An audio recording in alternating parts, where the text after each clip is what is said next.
Hello and welcome to London Property. I'm your host Farnaz Fazaipour, and today we're delighted to welcome back to the show Hugo Busby. Welcome back. Thank you for having me. So Hugo's wears two hats. He's got a consultancy where he provides insurance valuations and tax valuations, but he also has a fantastic business called Busby Auctions. Yes. And Busby Auctions is based out in the countryside, and they honestly provide a one-stop shop for anyone who needs to get rid of content in their property for selling, clearance. So I'm going to pass it on to you to tell us about how it all started. Well, I started the company Busby Auctions 12 years ago last month, and we've grown year on year. We are a provincial auction house, so we're relatively small, but we operate widely geographically. So we're in London once or twice a month, and Sussex, home counties. Anyway, really anywhere where our services work for the client and also for ourselves. There are various times in life when you might need the services of an auction house or a valuer. In terms of the valuer, you often have to have valuations for insurance purposes, which should sort of be reviewed every 3 years.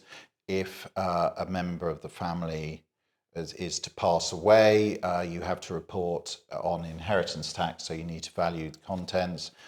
Less so capital gains tax, and sometimes matrimonial if there's to be a division of possessions. Prices have to be put on those. So there's a valuation element of our business and contents. In terms of sale and disposal, there's a lot more downsizing. Now, I think it's fair to say people are living longer for whatever reason. So they tend to want to move into retirement flats, and we tend to deal with a lot of contents like that. Obviously, some people who remain where they are, there's deceased estates, and we deal with that. Or some people who are just having a change around or don't like a table or whatever, and they want to dispose of it. Now, when you come to dealing with that, it's very easy to deal with portable items like jewellery and whatever, but as it grows, there are various costs. And the largest one is actually transport and movement of goods, which some people tend to ignore till the day. And so we are able to visit properties and arrange that, I think, in a cost-effective way. You might find that certain people you approach to sell things, they want the very best and might leave you with a problem or the lower value items. We'll be holistic in that we have fine art sales, deal with the good items, and then we have monthly what's described as interior and general sales, and that would be the lower value items. And all I would say, because moving items is costly, every little bit helps. So the smaller items that are sold help to defray costs. When it comes to unsaleable items, there's no easy route to disposing of contents, and I think especially in London. And I think it's been proven possible by us that it's actually more cost effective for us to come to London and deal with everything for people and remove it west to the countryside than it would be asking certain people to do the same job for you. It seems to work for us, and we get a lot of work with clients out of that. So we're talking to you today because we help people manage property wealth, and part of that process is going to be when someone sells a property and it's full of items, to actually help them at that point.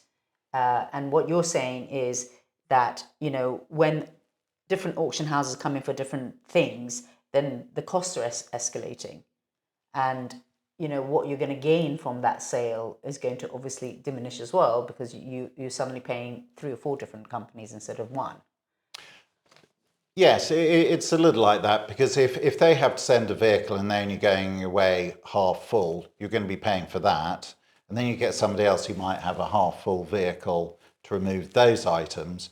Whereas if you can be more holistic about the contents, so you send the higher and lower value and possibly the unsaleable item, using one carrier or shipper or removal company will save you money. And the other thing you should always check also, whoever's dealing with the sale of your goods or contents, is how much their charges are, because they will vary considerably from auction house to auction house. So it's only fair to ask.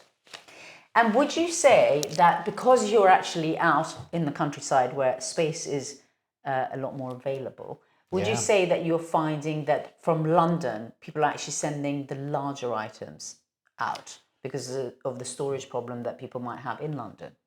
Well, we've got very large premises, so we can always take in contents. People don't have to hang on to them; they can come in any time. And I think we've proven that we are a competent and affordable option when it comes to selling outside of London.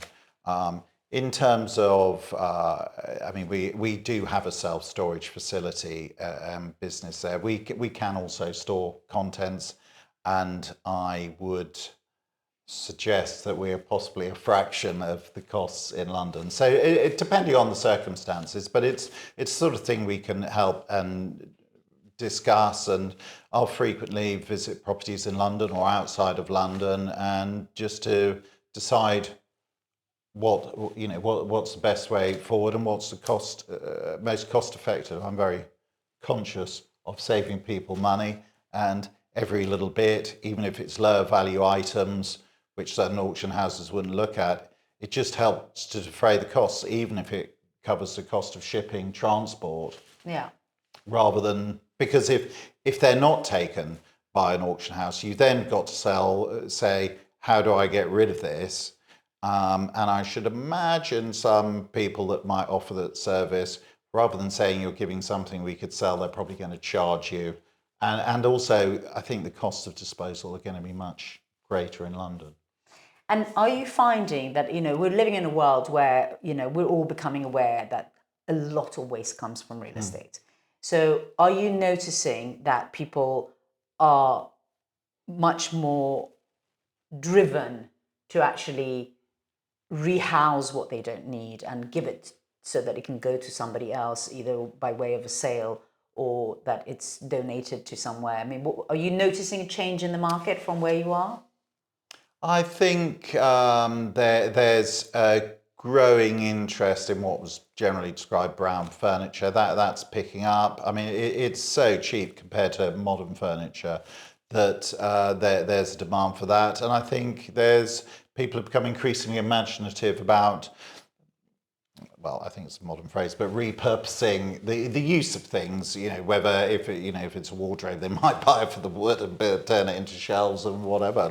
Lots of clever things happen.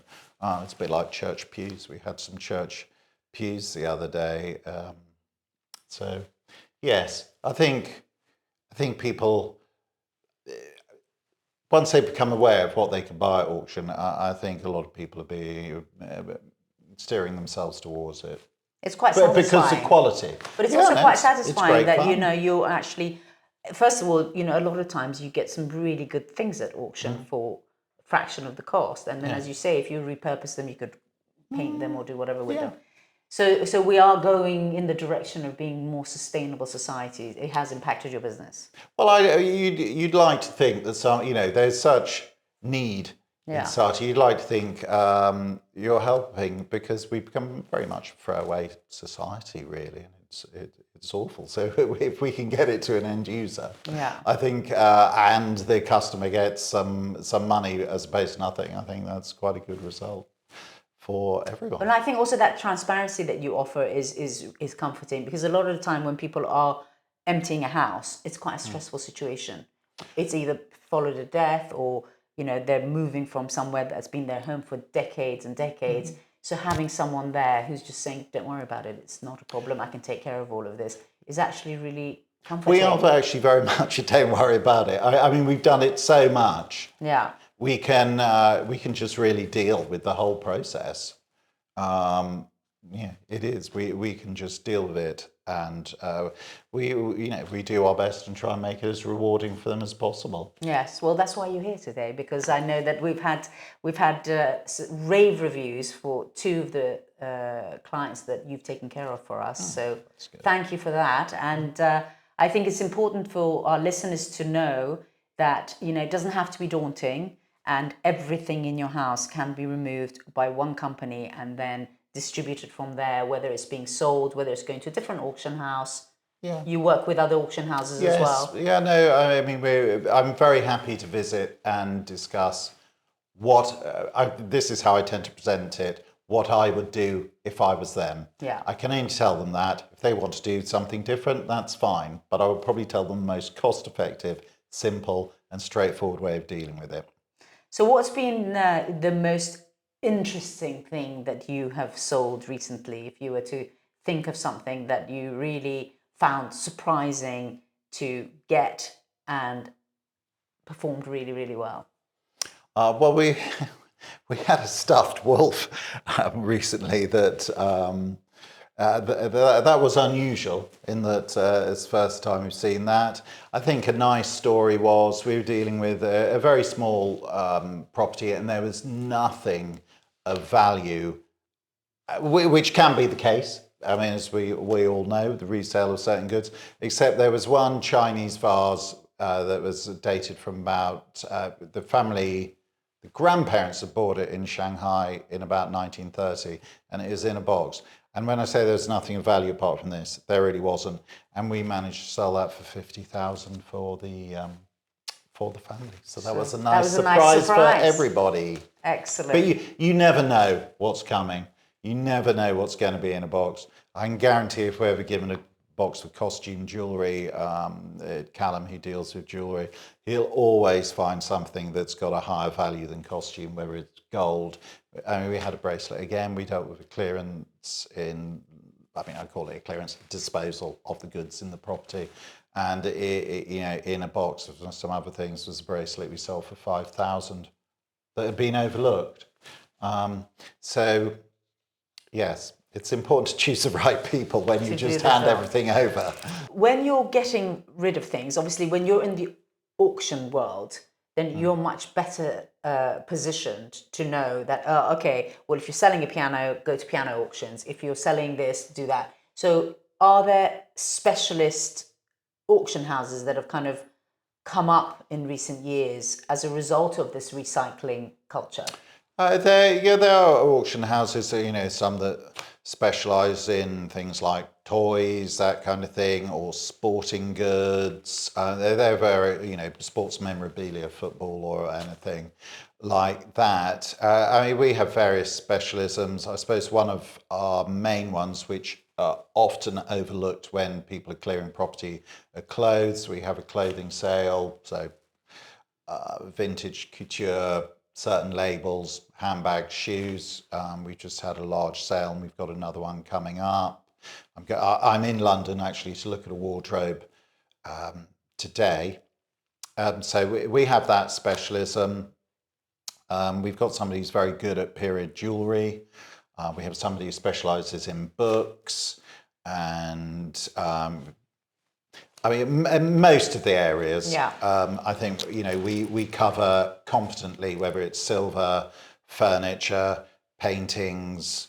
We have a sporting sale as well, which is sporting and collectible. I mean, that's more country sports orientated, but in amongst that we'll have toys. So we've got people who understand most areas. And as we grow, we keep adding to that. You're like a gatekeeper to the solutions, really, aren't you? So for a person who's got a house full of things, they could either go and do it all individually themselves and add to the stress of already moving. You can spend, people often spend a lot of time, certain people do, and that's up to them, thinking they might sell it on eBay or whatever. but if you use outlets like that, you often run into problems where it wasn't what you said, it never arrived. At least with the auction process, it's transparent. You get to see your item. It's sold globally to the public, interested public, and they don't have it till they paid for it, and then it's collected. So, and you can just send everything there and it all gets dealt with, not having to push it around. And again, costs of transport, that's why partly why furniture's depressed. You might send it to one auction house because you think it's very good, it'll do very well. Then it doesn't sell. You may have incurred costs. Then you've got to move it somewhere else. So it is important to place it in the place, put it in a place where it's going to get sold and achieve the best. But because we sell on 2 internet platforms, we will reach the same people that any other auction house. So from a buyer or a dealer's point of view, they could be sat at home, they could be looking at an auction in Scotland, France, England, all at the same time without having to go there and look. So and so we sell out to China, America, Australia, everywhere. Yeah. So even though people think that they can cut it up and sell it better, it actually, you're bringing your experience of knowing the chances of selling it there are higher than the chances of selling it here. So you can make those judgment calls for people, really. I mean, you can't especially make the market, but if something is well presented, well photographed, accurately described, then it should reach all interested parties. I mean, it's just finding people that are competent and will do their best for you. Yeah. And I'd like to think we do, because we're a small auction house, and we would deal with all price ranges. I think we work very hard for our clients. Obviously, it's nice to sell a ring worth £40,000 is light and portable, and as opposed to a wardrobe that might only be worth £30 or £40. Yeah. But we still put that effort in. We don't just say we're not having it. Yeah. We'll solve the problem. Yeah. We and I can think solve it's important also for our listeners to actually ask these questions ahead of time, so that you don't get disappointed when a wardrobe sells for £30. That the alternative was that you're going to be shipping it around to places, trying to empty your house with nobody wanting to pay more than £30 for it anyway. We work on the basis when we price things.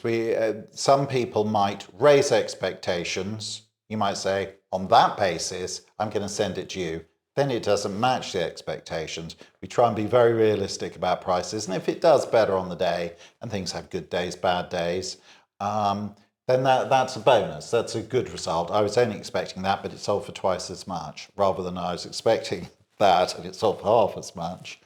We try and be realistic. I think it's important. The other thing, really, if you need to clear or dispose of items or sell them, is timing.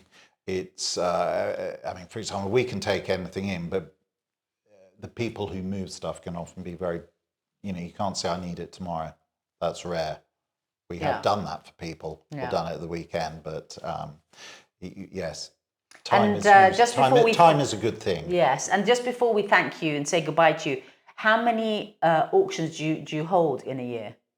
We have monthly 2-day sales, which are general and interiors. So that might be general household and decorative contents up to a certain value, pictures, paintings, decorative prints.